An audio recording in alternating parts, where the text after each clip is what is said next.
out of the 21 cabinet secretaries who President William RUTO appointed to his cabinet last month are already facing an uphill task, barely a month into office. The four include Energy CS Opiyo Wandayi, who has now been welcomed to office by two nationwide power outages in a span of just 7 days, and who faces the difficult job of keeping his promise to avert further nationwide power outages. As well as Labour CS Alfred Mutua, who is now at the center of the standoff at the Jomo Kenyatta International Airport between aviation workers and India-based Adani Group. And as NTV's David Mudhoka now reports, other cabinet secretaries undergoing baptism by fire include Health CS Dr. Deborah Mulongo Baraza and Education CS Dr. Julius Migos Ogamba, who just weeks after getting into office have to deal with nationwide strikes. Approximately a month after various cabinet secretaries joined President William Ruto's new cabinet, it may take some time before some of the CSs who are sworn in grow accustomed to their new fancy offices due to the difficult tasks that awaited them when they got to office. Among cabinet secretaries who probably have not yet had the luxury of peacefully... Welcome to Mora TV, your number one source of entertainment in information, governance, leadership and news from Africa. So in today's video, we're focusing on Nairobi and President Ruto. 4 of the 21 CS are already in fire. This is after the secondary appointment for some, and they're really in trouble.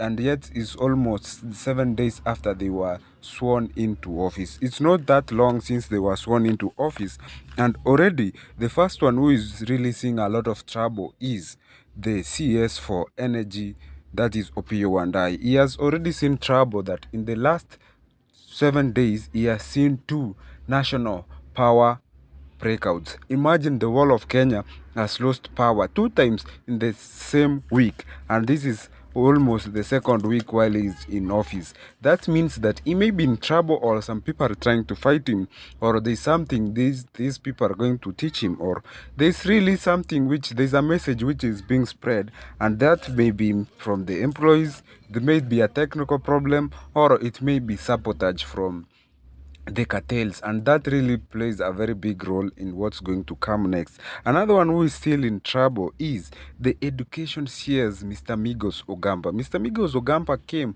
under limelight when he was being sworn. This is because he was asked tough question about the JSS teachers. Those are the junior secondary teachers who are going to come in place, and they are supposed to be employed. That's around 30,000 of them. Really, the teachers now, apart from the JSS teachers, the teachers from the other union, that is KUSNEP, NAT and COPET, are already on the street, and in the last few days we have seen them swearing that they are not going to go to class, they are not going to back off, they are not going to stop anytime soon. So that's what is eating them up right now. And another CS who is receiving baptism by fire is the Labour CS, Mr. Alfred Mutua. Already there is a very big discussion, or a very big blow to Kenyans. This is after the allegation that Adani, a firm from India, has just taken over JKA for 30 years. So there has been very much looming threats of strike from the GKAWU, Kenya Airport Workers Unions, over strikes and boycott of work that's paralyzing the operations at JKIA. In the recent day, we even saw the youths of Kenya trying to go to JKIA for this demonstration, because they believe that the airport is being leased for a lot of years, and that's really caused trouble, or immense trouble. So it has been heavy tax for the Labour CS to convince the young workers, or the workers from the Kawi or the Kenya Airport Workers Union, to come down so that this matter can be resolved. Also, the health CS receives baptism by fire. This is when the doctors, the nurses were threatening to strike in the coming days. So, a lot is going to happen. Make sure you stay in this channel. But let's go further on this news by KTN. Due to the difficult tasks that awaited them when they got to office. Among cabinet secretaries who probably have not yet had the luxury of peacefully swinging their leather chairs is Energy CS Opiyo Wandayi, whose entry into the energy docket has now been marked by 2 nationwide power outages that occurred in a span of just 7 days. The first of the 2 blackouts plunged the country into darkness last Friday, and the other was the first thing that most Kenyans woke up to today, despite Wandayi hours earlier promising to end power blackouts in the country. It is true, indeed true, that I've been vocal on power blackouts, just like every other Kenyan. And I'm not here to tell you that now blackouts will be a thing of the past. No.